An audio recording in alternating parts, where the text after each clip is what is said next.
한국은 지금 전 세계를 상대로 연극을 하고 있는 겁니다.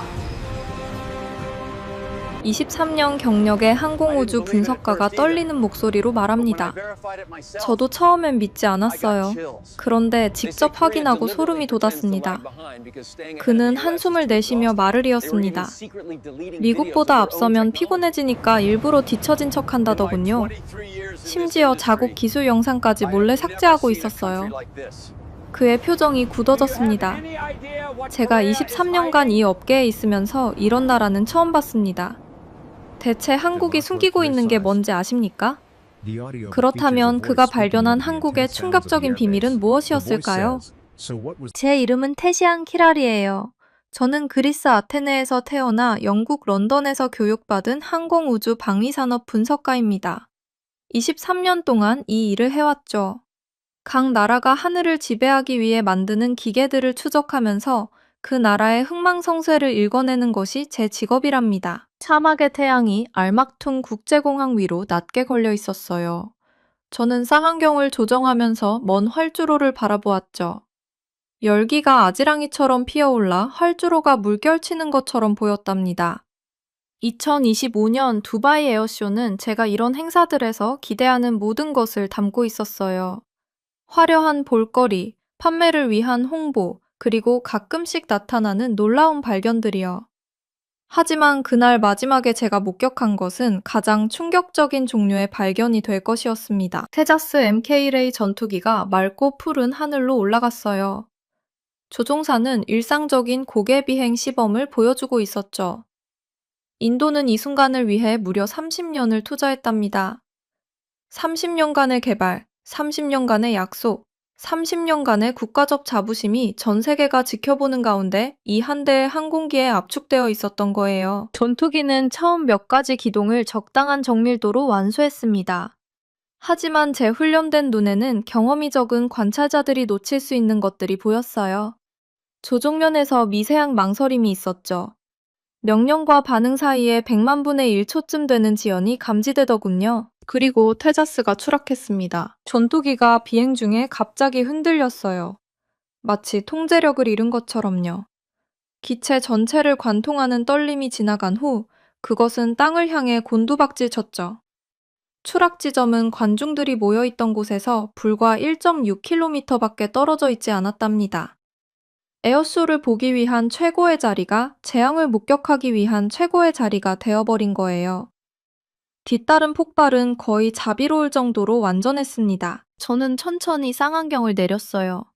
제 머릿속은 이미 이 사건이 가져올 파장들을 정리하기 시작했죠. 인도는 자국에서 생산한 전투기를 전 세계에 홍보하려고 했답니다. 대신 그들은 최악의 마케팅 재앙을 스스로 만들어버렸어요. 30년이 넘는 개발 기간이 승리가 아닌 재와 뒤틀린 금속 조각으로 끝나버린 것이었습니다. 제 주변에서 웅성거림이 시작되었어요. 충격이 추측으로, 추측이 분석으로 바뀌어갔죠. 이 추락은 단순한 사고가 아니었습니다. 국제적인 배심원단 앞에서 내려진 판결이었던 거예요. 저는 관중석 사이를 빠져나와 미디어 텐트 쪽으로 걸어갔어요. 사람들의 얼굴에는 다양한 감정이 교차하고 있었죠. 어떤 이들은 공포에 질려 있었고, 어떤 이들은 이미 스마트폰을 들어 영상을 확인하고 있었답니다. 하지만 제가 가장 주의 깊게 살펴본 것은 다른 방위산업 관계자들의 표정이었어요. 미국 록히드 마틴 부스 앞에 서 있던 담당자들은 애써 무표정을 유지하고 있었습니다. 하지만 그들의 눈에는 숨길 수 없는 안도감이 비치더군요. 유럽 에어버스 팀은 서로 의미심장한 눈빛을 교환하고 있었죠. 그들 모두 같은 생각을 하고 있었을 거예요. 경쟁자 하나가 스스로 무너져 내렸다고요. 하지만 가장 흥미로운 반응은 한국 부스에서 왔어요. 저는 KAI, 즉 한국항공우주산업 부스를 유심히 지켜보았습니다. 그들은 FA50과 KF21 보라매를 전시하고 있었죠. 한국팀은 다른 나라들과 달리 침착하면서도 어딘가 준비된 듯한 표정을 짓고 있었어요.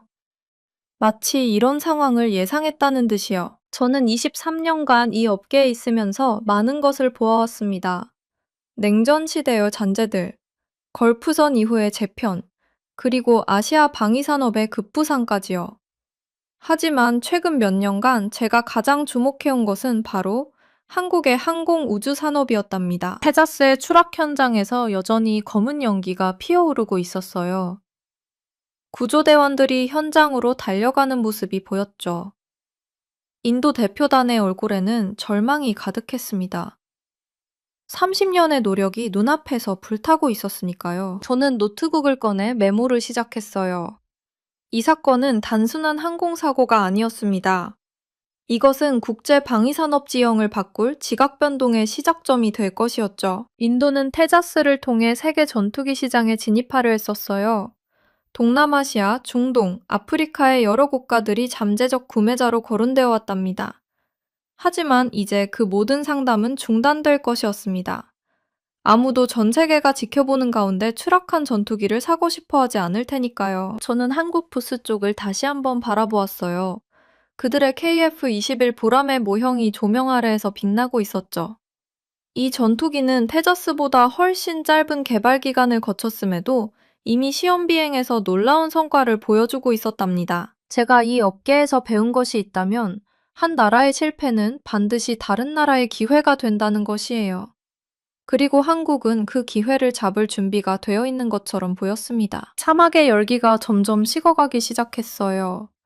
해가 지평선 아래로 내려가면서 하늘이 주황색과 보라색으로 물들었죠.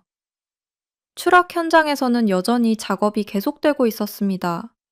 블랙박스를 찾고 잔해를 수거하고 원인을 규명하려는 노력들이요. 하지만 저는 이미 결론을 알고 있었어요. 원인이 무엇이든 간에 결과는 같을 것이었죠. 인도의 항공우주 산업은 오늘 치명적인 타격을 입었답니다.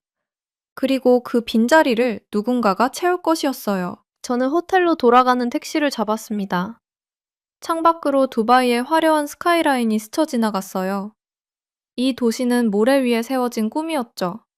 불가능해 보이는 것을 현실로 만들어낸 증거였답니다. 인도는 테자스로 같은 꿈을 꾸었을 거예요.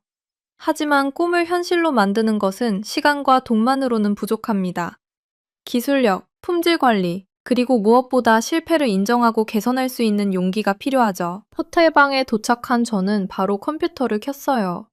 뉴스는 이미 테자스 추락 소식으로 도배되어 있었습니다. 각국의 반응, 전문가들의 분석, 그리고 인도 정부의 공식 성명까지요. 저는 창문 너머로 밤하늘을 바라보았어요. 별들이 사막 위로 쏟아지고 있었죠. 내일부터 세계 방위산업 지도는 새로 그려지기 시작할 것이었습니다. 그리고 저는 그 변화의 중심에 어떤 나라가 서게 될지 주목하고 있었답니다. 태시안 키랄로서 23년의 경험이 말해주는 것이 있었어요. 이번 사건은 끝이 아니라 시작이라는 것이었죠. 진정한 드라마는 이제부터 펼쳐질 것이었습니다. 저는 노트북을 열고 보고서 작성을 시작했어요. 제목은 간단했습니다. 두바이 에어쇼 2025, 테자스의 추락과 아시아 방위산업의 새로운 질서. 라고요. 밤이 깊어갈수록 제 손가락은 더 빠르게 키보드 위를 움직였죠. 오늘 목격한 것을 세상에 알려야 했습니다. 그리고 앞으로 일어날 일들을 예측해야 했어요. 창밖에서는 두바이의 불빛들이 여전히 반짝이고 있었습니다. 하지만 제 머릿속에서는 이미 다른 도시의 불빛이 떠오르고 있었죠. 서울, 사천, 창원, 한국의 항공우주산업 중심지들이요. 다음 행선지는 결정되었어요. 저는 테자스가 실패한 곳에서 한국이 성공한 이유를 직접 확인해야 했답니다. 그 추락 사고는 갑자기 일어난 것이 아니었어요. 많은 사람들에게는 갑작스러운 재앙처럼 보였을 수 있지만 저는 몇 달 전부터 불안한 징후들을 추적해왔던 터였습니다. 처음 이상한 점을 발견한 건 올해 초였어요. 인도 공군의 테자스 전투기 프로그램에 대한 기사들을 모으고 있었는데 뭔가 이상하다는 느낌이 들었죠. 공식 발표는 항상 긍정적이었지만 그 이면에 숨겨진 이야기가 있었습니다. 저는 마치 퍼즐 조각을 맞추듯이 하나하나 정보를 모아갔어요. 그리고 치명적인 시범 비행 추락 사고가 그 퍼즐의 전체 그림을 드러내 주었답니다. 사고가 일어나기 하루 전, 저는 곧 소셜미디어를 뒤덮을 사진들을 입수했어요. 인도네시아 언론사 조나 자카르타가 찍은 사진이었는데 그 사진을 처음 봤을 때 저는 제 눈을 의심했습니다. 사진 속에는 인도 공군 장교들이 있었어요. 그들의 모습은 정말 충격적이었죠. 테자스 전투기의 오일 탱크에서 기름이 새고 있었는데 이 정규 군인들이 어떻게 하고 있었을까요? 바로 일반 쇼핑백, 우리가 마트에서 물건 사면 받는 그런 평범한 비닐봉지를 전투기 아래에 놓고 있었던 거예요. 떨어지는 기름을 받으려고요. 저는 컴퓨터 화면 앞에서 한참을 멍하니 바라봤습니다. 최첨단 전투기라는 게 쇼핑백으로 기름을 받아야 하는 상황이라니요. 이건 마치 최신 스포츠카를 샀는데 시동을 걸 때마다 양동이를 밑에 놔야 하는 것과 같았어요. 사진을 자세히 들여다봤습니다. 장교들의 표정이 보이더군요. 당황함과 급박함이 뒤섞인 얼굴들이었어요. 그들은 활주로 바로 위에서 이 누출을 막으려고 필사적으로 노력하고 있었습니다. 어떤 공식 보도 자료보다도 어떤 홍보 발표보다도 이 한 장의 사진이 테자스의 실제 상태를 말해주고 있었죠. 저는 생각했어요. 30년이 넘는 개발 기간을 거친 전투기가 기름바지로 쇼핑백이 필요하다면 뭔가 근본적으로 잘못된 거라고요. 30년이에요. 제가 태어나기도 전부터 개발하기 시작한 전투기인데 아직도 기본적인 밀봉조차 제대로 안 되는 거였습니다. 저는 인도 내부에서 나온 비판적인 분석들을 찾아보기 시작했어요. 일부 용감한 인도 채널들이 더 깊은 문제점들을 폭로하고 있었거든요.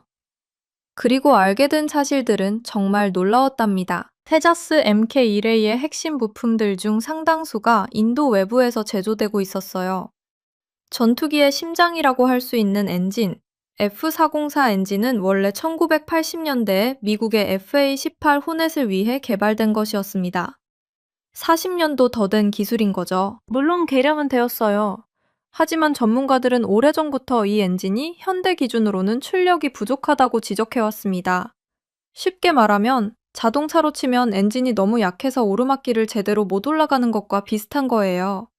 아무리 애국심을 담은 연설을 해도, 아무리 화려한 홍보를 해도 이런 근본적인 성능 부족은 감출 수가 없었죠. 저는 자료를 더 찾아봤어요.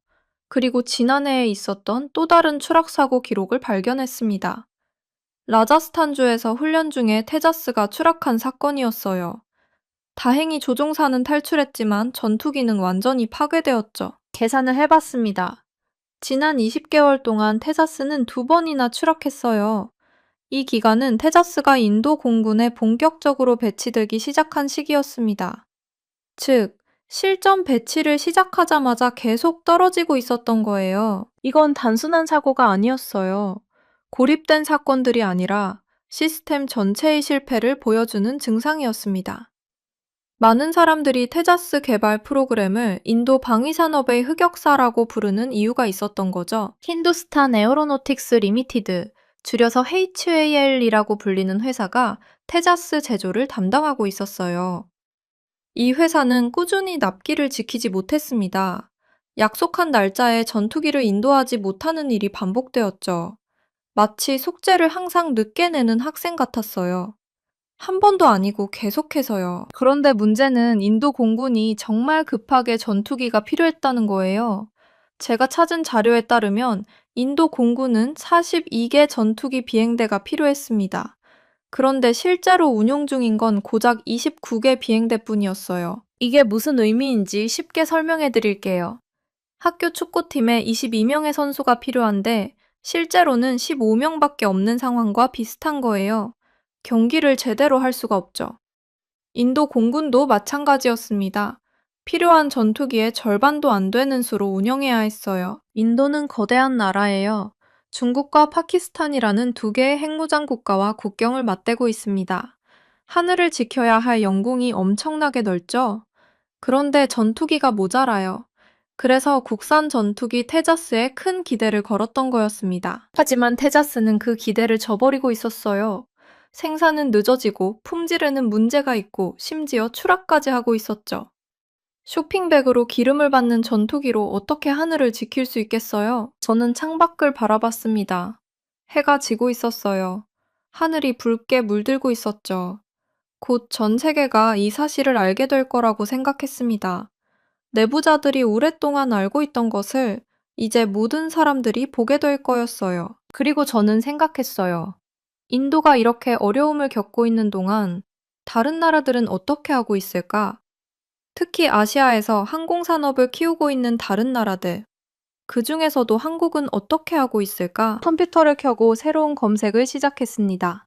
KF-21 보라매라는 이름이 화면에 떠올랐어요. 한국의 차세대 전투기였죠. 그리고 FA-50. 이미 여러 나라에 수출되고 있는 경공격기도요. 제 눈앞에 두 가지 대조적인 이야기가 펼쳐지고 있었습니다. 한쪽에서는 30년 된 프로젝트가 여전히 기름을 흘리고 있었고, 다른 한쪽에서는 새로운 전투기들이 세계 시장을 향해 날아오르고 있었어요. 이건 단순한 기술의 차이가 아니었습니다. 접근 방식의 차이, 시스템의 차이, 그리고 어쩌면 국가 운명의 차이일 수도 있었죠. 저는 밤새 자료를 정리했어요. 테자스의 문제점들을 하나하나 기록했습니다. 그리고 다음날, 예상대로 그 끔찍한 소식이 전해졌죠. 랑카위에서의 추락 사고 말이에요. 하지만 저는 이미 알고 있었어요. 이건 시작에 불과하다는 것을요. 폭풍 전의 그림자가 드리워지고 있었고, 그 폭풍은 아시아의 방위산업 지형 전체를 바꿔놓을 것이었습니다. 창밖의 하늘은 이제 완전히 어두워져 있었어요. 하지만 제 컴퓨터 화면은 여전히 밝게 빛나고 있었죠. 다음 챕터의 이야기가 저를 기다리고 있었답니다. 두바이 에어쇼장에서 검은 연기가 피어오르던 그 순간, 저는 주머니 속 휴대폰이 계속 울리는 것을 느꼈어요. 뉴스 알림이 쏟아지고 있었죠.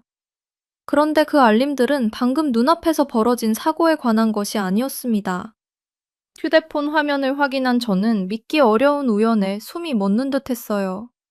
테자스가 추락하기 단 하루 전, 한국과 아랍에미리트가 전투기 협력 계약을 체결했다는 소식이었거든요. 그것도 무려 150억 달러, 우리 돈으로 약 20조 원에 달하는 초대형 계약이었습니다. 운명이라는 것이 이토록 잔인한 대조를 만들어낼 수 있다니요. 인도의 야망이 두바이 사막 위에서 불타 무너지는 바로 그 순간, 한국의 꿈은 새로운 높이로 치솟아 오르고 있었던 겁니다. 저는 에어쇼장 한쪽 그늘에 서서 KF-21 보라매에 관한 기사들을 읽어내려갔어요. 소방차들이 여전히 활주로를 오가고 검은 연기가 하늘로 올라가는 와중에도 세계의 관심은 이미 두 개의 서로 다른 이야기로 갈라지고 있었습니다. 사실 저는 KF-21 프로그램을 몇 년 전부터 주의 깊게 지켜봐 왔어요. 처음에는 단순한 직업적 관심이었죠.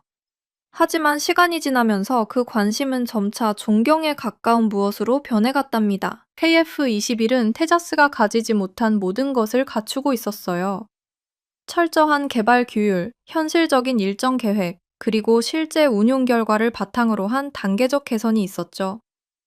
인도가 30년이라는 긴 세월 동안 테자스 개발에 허덕이는 사이 한국은 묵묵히 자신만의 길을 걸어왔습니다. 한국 항공우주 산업은 2015년에 KF-21 개발을 본격적으로 시작했어요. 그리고 불과 7년 만인 2022년 첫 번째 시제기가 하늘을 날았죠. 개발 기간만 놓고 보면 테자스의 4분의 1에 불과했습니다. 같은 일을 4배 더 빨리 해낸 셈이에요. 저는 취재를 위해 사천의 한국항공우주산업 공장을 방문한 적이 있었어요. 그곳에서 본 광경은 정말 인상적이었답니다. 수천 명의 엔지니어들이 마치 하나의 거대한 시계처럼 정확하게 움직이고 있었거든요.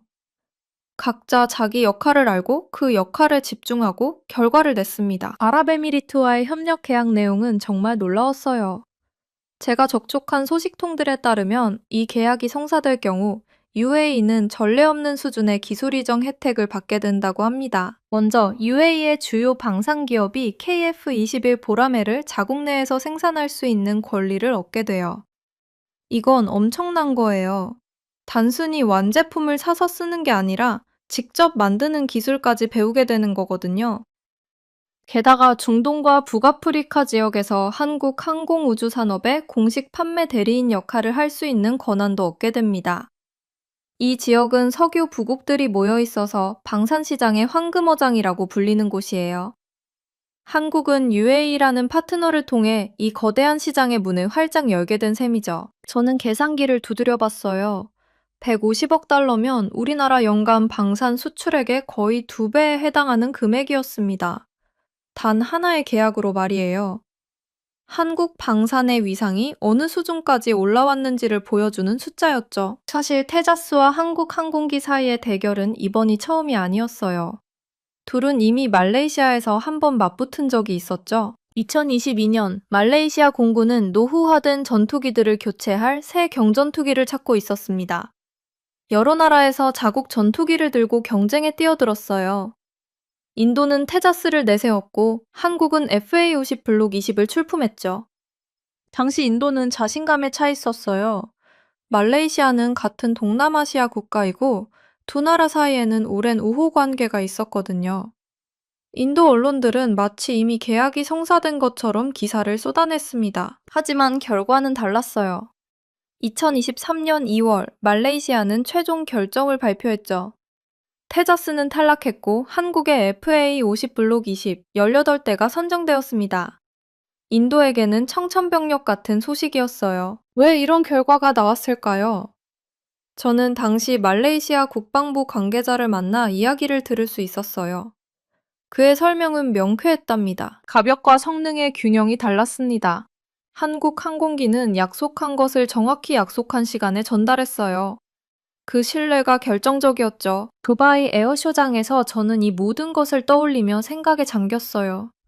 눈앞에서는 테자스의 잔해가 검게 그을려 있었고 휴대폰 화면에서는 KF-21 계약 소식이 빛나고 있었습니다.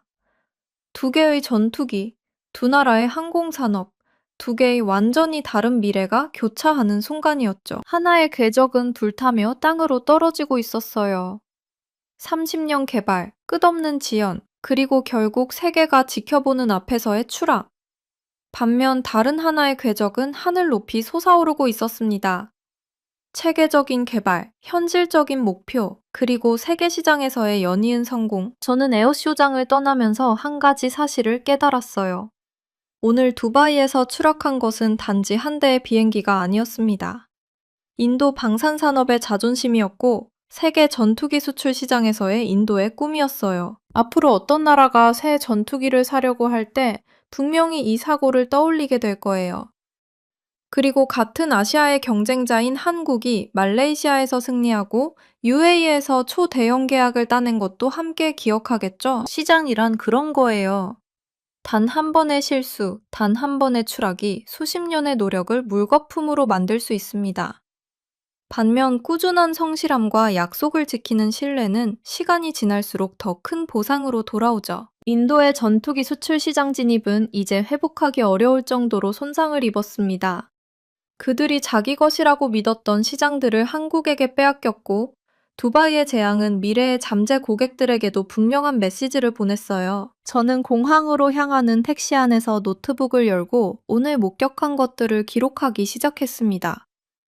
창밖으로 두바이의 마천루들이 스쳐 지나갔어요. 사막 위에 세워진 저 놀라운 도시를 보면서 저는 생각했죠.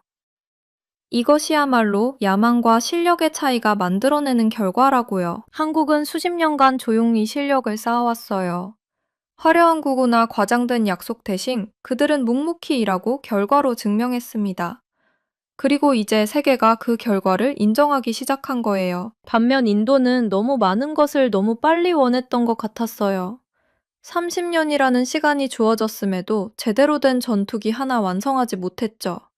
그 30년 동안 한국은 K9 자주포, K2 전차, FA-50 경전투기, 그리고 이제 KF-21까지 만들어냈습니다. 택시가 공항에 도착했을 때 저는 마지막으로 두바이 하늘을 올려다봤어요. 맑고 푸른 하늘이었습니다. 불과 몇 시간 전 검은 연기로 뒤덮였던 그 하늘이요. 하늘은 언제나 그래요. 어떤 추락도 어떤 재앙도 결국은 지나가고 다시 맑아지죠. 하지만 추락한 자와 날아오른 자 사이의 간극은 그 맑은 하늘 아래서 더욱 선명하게 드러나게 될 것입니다. 그것이 오늘 제가 두바이에서 배운 교훈이었어요. 한국과 UAE의 150억 달러 협력 소식이 전 세계로 퍼져나갔어요. 저는 특히 인도네시아의 반응을 주의 깊게 지켜봤습니다. KF-21 프로그램과 복잡하게 얽힌 이 나라의 상황이 갑자기 아주 위태로워졌거든요. 인도네시아 매체 조나 자카르타의 헤드라인이 눈에 들어왔어요. 한국의 거대한 투자 파트너십이 인도네시아를 밀어낼 수 있다고 경고하더군요. 분담금을 제때 내지 않던 인도네시아가 갑자기 모든 것을 잃을 위기에 처한 거예요. 참 아이러니한 상황이었습니다. 인도네시아는 왜 분담금 납부를 미뤘을까요? 그들은 한국의 전투기 개발 능력을 의심했어요. 한국이 4.5세대 KF-21을 개발한다고 발표했을 때 인도네시아 관리들을 포함한 회의론자들이 코웃음을 쳤죠. 일본과 중국은 5세대, 6세대를 개발하는데 한국은 뒤처진다고요. 하지만 그 의심이 얼마나 치명적인 실수였는지 금방 드러났어요. KF-21이 세계 방산 시장의 새로운 강자로 떠올랐거든요. 인도네시아는 뒤늦게 허둥지둥 돈을 내려고 했습니다. 8월에 갑자기 1113억 원을 송금했답니다. 나머지도 곧 내겠다고 약속했죠. 그 불안감이 화면을 통해서도 느껴질 정도였어요. 그런데 한국은 이미 기막힌 전략적 수를 둔 뒤였어요. 인도네시아가 아무리 빨리 밀린 돈을 낸다 해도 한국은 받아들일 수 있는 금액을 1조 6천억 원에서 6천억 원으로 줄여버렸거든요. 더 내고 싶어도 낼 수 없게 만든 거예요. 한국은 실제로 납부한 분담금에 비례해서만 기술을 이전하겠다고 했습니다. 인도네시아는 기본 기술만 받게 될 거예요. 외교적으로는 아무 문제가 없었어요. 한국은 인도네시아를 대놓고 쫓아내지 않았습니다. 우리가 정한 규칙대로 합시다 라고 말했을 뿐이죠. 전 세계가 지켜보는 가운데 한국은 미묘한 상황을 외과수술처럼 정밀하게 처리했습니다. 생각해보세요. 인도네시아는 지금 UAE가 누리는 위치에 가까이 갈 수 있었답니다. 처음부터 성실하게 분담금을 냈다면요. 공동 개발 파트너로서 핵심 기술을 이전받고 자국에서 생산하고 아시아 시장의 수출 대리점 역할까지 할 수 있었을 거예요. 그 모든 기회가 연기처럼 사라졌습니다. 대신 한국은 22조 원 이상을 기꺼이 제공하겠다는 UAE와 기술 협력을 하게 됐죠. UAE의 막대한 자금을 받아 5세대, 6세대로 진화를 추진할 수 있게 된 겁니다. KF-21의 목표는 가능한 한 빨리 5세대와 6세대 수준에 도달하는 것이었어요. 그 계획에 인도네시아가 들어갈 자리는 없었습니다. 인도네시아와 UAE, 둘 다 한국의 첨단 무기 기술에 접근하고 싶어 했죠. 하지만 접근 방식이 완전히 달랐습니다. 인도네시아는 의심하고 주저했어요. 한국의 능력을 과소평가했죠. UAE는 정반대였답니다. 먼저 손을 내밀었어요. 거대한 자금을 투자하겠다고 제안했죠. 한국의 잠재력을 믿고 베팅한 겁니다. 누가 더 현명했는지는 결과가 말해줬습니다. 몇 년 전만 해도 인도네시아는 한국을 내려다봤을 거예요. 일본이나 중국에 비하면 별것 아니라고요. 그런데 지금은 어떻습니까? 그 별것 아닌 나라가 세계 방산 시장을 뒤흔들고 있었어요. 폴란드가 한국 무기를 사겠다고 나섰고 UAE가 22조 원을 투자하겠다고 했죠. 역전이었습니다. 완벽한 역전이요. 인도네시아의 실수에서 우리는 중요한 교훈을 얻을 수 있어요. 파트너의 잠재력을 과소평가하지 말 것, 약속은 지킬 것, 그리고 기회는 다시 오지 않을 수 있다는 것이죠. 한때 공동개발 파트너였던 나라가 이제는 그저 관망자가 됐습니다. 한국과 UAE가 손을 잡고 5세대, 6세대 전투기를 향해 달려가는 것을 지켜볼 수밖에 없게 된 거예요. 인도네시아의 계산착오는 한국에게는 전화위복이 됐어요. 더 좋은 파트너를 찾을 명분과 기회를 얻었으니까요. 저는 분석의 범위를 좀 더 넓혀보기로 했어요. UAE만 바라보면 중동의 전체 그림을 놓칠 수 있거든요. 사실 많은 전문가들이 이미 알고 있었죠.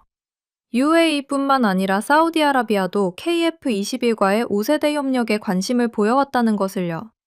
그런데 왜 UAE와의 협력만 발표되고 사우디아라비아 이야기는 조용했을까요? 처음에는 단순하게 생각했습니다. 사우디아라비아가 미국으로부터 F-35 구매 승인을 받았다는 소식이 들렸거든요. 아, 사우디는 F-35를 사게 됐으니까 KF-21에 관심을 잃었나 보다. 많은 업계 관계자들도 그렇게 추측했어요. 하지만 군사 전문 매체들을 뒤지다 보니 현실은 훨씬 복잡하더라고요. 미국 정부가 사우디아라비아에 F-35A 48대 판매를 승인한 건 맞았습니다. 하지만 숨겨진 조건이 있었어요. 추가 비행대대 확장은 제한된다는 것이었습니다. 왜냐고요? 바로 이스라엘 때문이었어요. 미국은 중동에서 이스라엘의 군사적 우위를 유지하는 것을 핵심 외교 정책으로 삼고 있습니다. 사우디아라비아에 F-35를 팔더라도 이스라엘보다 너무 강해지면 안 된다는 계산이 깔려 있었죠. 48대. 딱 그 정도까지만 허용된 거예요. 사우디아라비아는 중동에서 가장 넓은 영토를 가진 나라 중 하나입니다. 예멘과의 분쟁, 이란과의 긴장 관계, 급변하는 지역 정세. 이 모든 것을 48대의 F-35로 감당할 수 있을까요? 당연히 부족했습니다. 그런데 선택지가 많지 않더라고요. 러시아 전투기요? 정치적으로 불가능했습니다. 사우디아라비아는 미국의 핵심 동맹국이에요. 게다가 러시아 전투기는 미국 시스템과 호환이 되지 않죠. 중국 전투기는요? 마찬가지였어요. 터키가 러시아 S-400을 도입했다가 F-35 프로그램에서 쫓겨난 사례를 사우디도 잘 알고 있었습니다. 바로 이 지점에서 KF-21이 등장합니다. 사우디아라비아가 독자적으로 구매할 수 있는 첨단 4.5세대 이상 전투기 중에서 KF-21은 사실상 유일한 선택지였어요. 정치적으로 문제없고 기술적으로 앞서 있으며 무엇보다 미래 발전 가능성이 열려 있었죠. 인도의 테자스를 보세요.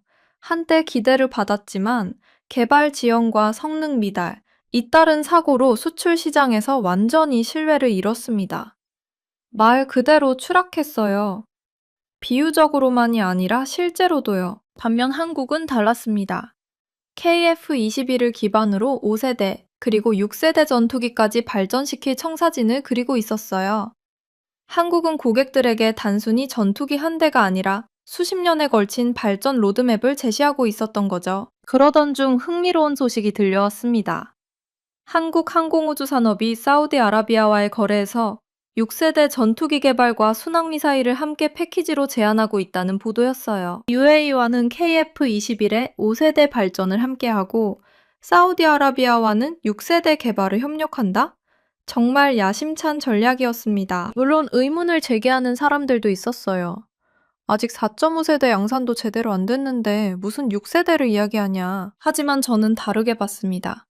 한국은 뒤에서 더 큰 그림을 그리고 있었어요. 다른 나라들이 현재의 능력에만 집중할 때 한국은 미래를 설계하고 있었던 거죠. 제가 특히 주목한 건 기술 이전의 흐름이었습니다. 한국, UAE, 사우디아라비아가 파트너십 네트워크를 형성하면 기술은 한 방향으로만 흐르지 않게 돼요. UAE의 자금력, 사우디의 거대한 시장과 지정학적 영향력, 그리고 한국의 기술력. 이 세 가지가 합쳐지면 중동 전역의 항공우주 역량을 끌어올리는 시너지가 탄생합니다. 그리고 그 네트워크의 중심에는 한국이 서게 되죠. F-35 48대라는 제한. 미국이 사우디아라비아의 그은선이었습니다. 하지만 그 제안은 역설적으로 한국에게 문을 열어준 셈이 됐어요. 이것이 바로 아라비아의 전환점이었습니다. 두바이에서 마지막 분석 보고서를 정리하면서 제가 목격한 일의 전체적인 의미가 비로소 선명하게 다가왔어요. 머릿속에서 흩어져 있던 퍼즐 조각들이 하나씩 맞춰지기 시작했죠. 테자스 전투기는 단순히 기계적 결함으로 추락한 게 아니었습니다. 그것은 하나의 접근 방식 전체가 무너지는 순간이었어요. 긴 개발 기간, 부족한 통제 관리, 그리고 기술적 결함을 민족주의적 감정으로 메우려는 시도. 이 모든 것이 사막의 뜨거운 모래 위에서 불타고 있었던 거예요. 한국의 성공은 완전히 다른 원칙들을 보여주고 있었습니다. 150억 달러 규모의 협력 계약은 체계적인 개발, 경쟁력 있는 가격 책정, 그리고 고객 만족의 증거였죠. KF-21 보람에는 F-35 비용의 70에서 80% 수준에서 책정되었어요. 품질을 포기하지 않으면서도 합리적인 선택지를 제공한다는 의미였습니다. 필리핀, 태국, 폴란드, 말레이시아. 이 나라들은 이미 한국의 FA-50을 운용하며 긍정적인 경험을 쌓았어요. 이제 그들은 KF-21 도입을 적극적으로 검토하고 있었죠. 중동과 남미에서도 논의가 활발히 진행되고 있었습니다. 세계 전투기 시장에서 한국은 가장 빠르고 완전하게 성공하고 있었어요. 선언이 아닌 철저한 규율로 쟁취한 것이었죠. 흥미로운 소식이 있었어요. 온라인에서 KF-21의 6세대 전투기 갱음도와 현대로템의 극초음속 미사일 하이코어 영상이 삭제되었다는 거였죠. 한국은 자신들의 능력을 스스로의 타이밍에 맞춰 공개하고 싶어 했던 겁니다. 한 전문가는 한국이 특정 분야에서 F-35를 넘어서기 시작했다고 말해줬어요. 한국 관계자의 말이 계속 머릿속에서 맴돌았습니다. 미국보다 앞서 나가면 피곤해지거든요. 그냥 뒤따라가는 것처럼 행동해야 해요. 한국의 전략적 인내심. 이것이 바로 핵심이었어요. 인도는 30년이 넘는 개발 끝에 재앙을 맞이했지만 한국은 개념에서 경쟁까지 효율적으로 나아갔죠. 두바이 에어쇼 2025를 지켜본 전 세계는 단순한 추락 사고가 아니라 항공 우주 권력 구도의 변화를 목격했어요. 테자스는 역사의 각주 속으로 추락했고 KF-21 보람에는 글로벌 시장을 향해 날아오를 준비를 하고 있었습니다. 비행기가 두바이를 이륙할 때 저는 창밖으로 추락 현장 쪽을 바라봤어요. 연기는 이미 사라졌더군요. 이 산업에서 저는 중요한 것을 배웠습니다. 모멘텀이 모든 것이라는 거예요. 인도는 그 추진력을 잃었고 한국은 스스로 만들어냈죠. 앞으로 10년이 중요할 거예요. 한국이 이 궤도를 유지할 수 있을까요? 하지만 지금 이 순간 운명의 바람은 분명히 대한민국을 향해 불고 있었습니다. 저는 노트북을 덮고 눈을 감았어요. 오늘 두바이에서 저는 역사가 쓰이는 현장에 있었습니다. 그리고 그 페이지에는 한국의 이름이 또렷이 새겨지고 있었어요. 이 이야기는 아직 끝나지 않았습니다. 어쩌면 이제 막 진짜 시작인지도 모르죠.